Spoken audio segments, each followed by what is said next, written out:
আশিক কাকলিকে ভালোবাসত নিঃস্বার্থভাবে। কাকলির সুখের জন্য সে নিজের অনেক ইচ্ছা ত্যাগ করেছিল। কাকলি যখন মন খারাপ করত, আশিক তার পাশে থাকত।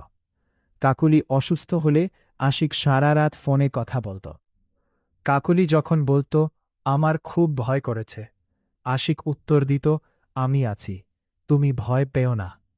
এই আমি আছি কথাটাই ছিল তাদের সম্পর্কের সবচেয়ে বড় শক্তি। কিন্তু একসময় কাকলির জীবনে সমস্যা শুরু হল। পরিবারে নানা ঝামেলা, পড়াশোনার চাপ, ভবিষ্যৎ নিয়ে দুশ্চিন্তা, সব কিছু মিলিয়ে কাকলি ভেঙে পড়ছিল। আশিক তাকে সাহস দিত, সব ঠিক হয়ে যাবে। কাকলি বলত, তুমি না থাকলে আমি কি করতাম। আশিক হেসে বলত, তোমাকে কখনো একা হতে দেব না। কিন্তু সময় বদলাতে বেশি সময় লাগে না। কাকলি যখন নিজের জীবন নিয়ে ব্যস্ত হয়ে উঠল, তখন আশিকের উপস্থিতি তার কাছে ধীরে ধীরে স্বাভাবিক হয়ে গেল। যে মানুষটাকে প্রতিদিন দরকার ছিল, একসময় সেই মানুষটির ফোনও বিরক্তিকর মনে হতে লাগল। আশিক একদিন বলল, কাকলি, তুমি বদলে গেছ। কাকলি বলল, সব মানুষ কি সারা জীবন একই থাকে? আশিক বলল, না, কিন্তু ভালোবাসা বদলে গেলে মানুষটা একদিন অপরিচিত হয়ে যায়। কাকলি কোনো উত্তর দিল না। কয়েকদিন পর কাকলি জানাল, আমাদের সম্পর্কটা এখানেই শেষ করা উচিত। আশিক যেন কথাটা বুঝতেই পারল না। কেন? আমি আর এই সম্পর্কটা চালাতে চাই না। কিন্তু কেমন কি তোমার কষ্ট দিয়েছি? না। তাহলে? কাকলি বলল, আমি তোমাকে আর ভালোবাসি না। এই কথাটা আশিকের জন্য সবচেয়ে কঠিন ছিল। সে বলল, তাহলে এতদিন যে ভালোবাসলে? কাকলি বলল, তখন ভালোবাসতাম। আশিক চোখের পানি লুকিয়ে বলল, তাহলে আমার ভুলটা কোথায়? কাকলি বলল, তোমার কোনো ভুল নেই। আশিক মৃদু হেসে বলল, সবচেয়ে কষ্টের কথা জানো? যখন কেউ তোমার ভুল না থাকলেও তোমাকে ছেড়ে চলে যায়। কাকলি সেদিন চলে গেল।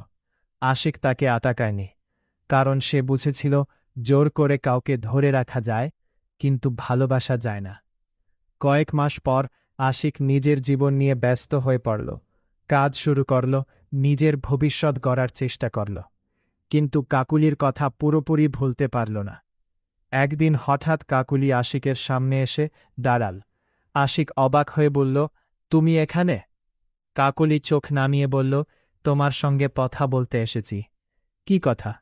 কাকলি বলল, আমি ভুল করেছি। আশিক চুপ করে রইল।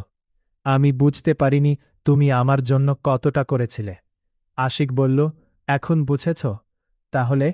কাকলি কাঁদতে কাঁদতে বলল, আমি তোমাকে আবার ফিরে পেতে চাই। আশিক অনেকক্ষণ চুপ করে থাকল। কাকলি, তুমি জানো ভালোবাসার সবচেয়ে কঠিন বিষয় কি? কাকলি মাথা নাড়ল। আশিক বলল, কাউকে হারানোর পরও তাকে ভালোবাসা। আর তার থেকেও কঠিন হল সে ফিরে এলে তাকে গ্রহণ করতে না পারা। কাকলি কাঁদতে কাঁদতে বলল, তাহলে তুমি আমাকে আর ভালোবাসো না? আশিক বলল, ভালোবাসি। কাকলি অবাক হয়ে তাকাল। আশিক বলল, কিন্তু আগের মতো নয়। কেন? কারণ আগের আশিকটা তোমাকে হারিয়ে ভেঙে গিয়েছিল। সেই আশিকটা আর নেই। কাকলি চোখের পানি মুছে বলল, আমাকে কি একবারও ক্ষমা করতে পারবে না? আশিক বলল, ক্ষমা করেছি। তাহলে আমাকে ফিরে নেবে না? আশিক মাথা নাড়ল। না। কাকলি কাঁদতে কাঁদতে চলে গেল। আশিক তার চলে যাওয়া দেখল। তার চোখেও পানি ছিল। কিন্তু এবার সে তাকে ডাকল না, কারণ সে জানত ভালোবাসা মানে সবসময় কাউকে নিজের কাছে রাখা নয়। কখনো কখনো ভালোবাসা মানে দূরে দাঁড়িয়ে তার ভালো থাকা কামনা করা। অনেক বছর পরও আশিক কাকলিকে মনে করত, তবে আর ফিরে পাওয়ার ইচ্ছা ছিল না।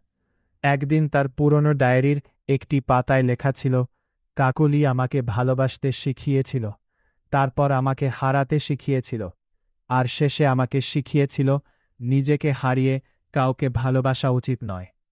আশিক ডায়েরিটা বন্ধ করে দিল।